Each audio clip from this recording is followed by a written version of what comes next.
अल्हम्दुलिल्लाह अल्हम्दुलिल्लाह आई मां तमा की मुबारक थो दियां ता खैर मुबारक चजो मुबारक ता चओ सोना मुबारक टे दफा दी दुआ वरी चओ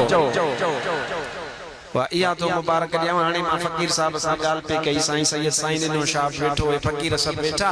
उते मां या गाल कई त मुचो शुक्र अल्लाह जो ए माने तो ता के बुधाया मां उता का निकतुस जेडी मल कैफियत रिठम हेडा असा मीरपुर मां निकरी अची उमरकोट पहुता सु फकीर साहब 75 किलोमीटर में दरगो गाडियो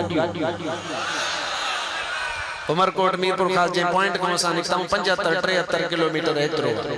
या ना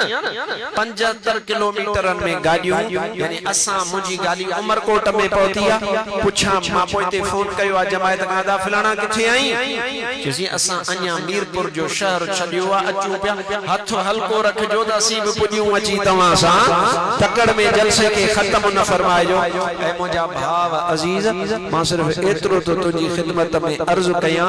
त मां के जेका सब का वडी खुशी थिया न वाहियत उमरकोट में पन्नो बकोन छड़ियो मुस्तफा जा है खादिम आया हजरत रोजे वाले जा मुरीद आया गौसल आलमीन जा मुरीद आया अल्लाह जे वलियन के मन्नण वाला आया ए उनन अची करे बुधायो त कल्लब असा अमन परस्त होया से अजब अमन पसंद आयो पाकिस्तान बनाया था पाकिस्तान बचाएंगे कल पाकिस्तान सूर्य सरदार की कोशिश ठयो हो अज बचायो आ तभी असा बचायो आने तांदिस जो जने ब्या इंदा ये जने तबला ई माडे घणो नथो वणण चाहे छो तो मुजो मनसब बियो आ मां इनन जे मनसब उन जो तो औकात काने मां उन हेठ लही उनन सा कोन गालाई बस एतरो तो अर्ज कया त ये बजण 50 जना जाथे गद छन 20 जना बगद छन त उते गार होंदी आ उते गंदो हूंदो आ उते बकवास होंदी आ पर कल उमरकोट जी सरजमीन ते हो मुस्तफा जान रहमत पे लाखों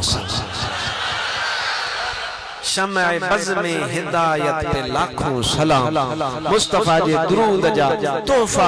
ए आलिमन जी तमा ज़ियारत कई कोई आलिम तशरीफ वठिया इने करे मां चाहतो अल्हम्दुलिल्लाह या दिल पांजी नडड़ी न कंदा के मां दिसंदो कदे कदे चौदा हाणे साईं अले छा थींदो अदा रब जी मर्जी आ जे मिस्कीन का कम वठे उनके चे अगियां थी लश्कर तो जे पोया पाणी हलदो वा रब जी मर्जी आ इन में न इल्म जो कमाल आ न फज़ल जो कमाल आ न को पांजे ने भाई मालिकन वट नौकरन जी कमी कान हुंदी आ मालिक जी मर्जी आ जाए नौकर खां कम वठे ता शुक्र कयो ए मायूस न थींदा क्यों इंशाअल्लाह ताला असा जा वडा वेठा असा जा मुर्शिद वेठा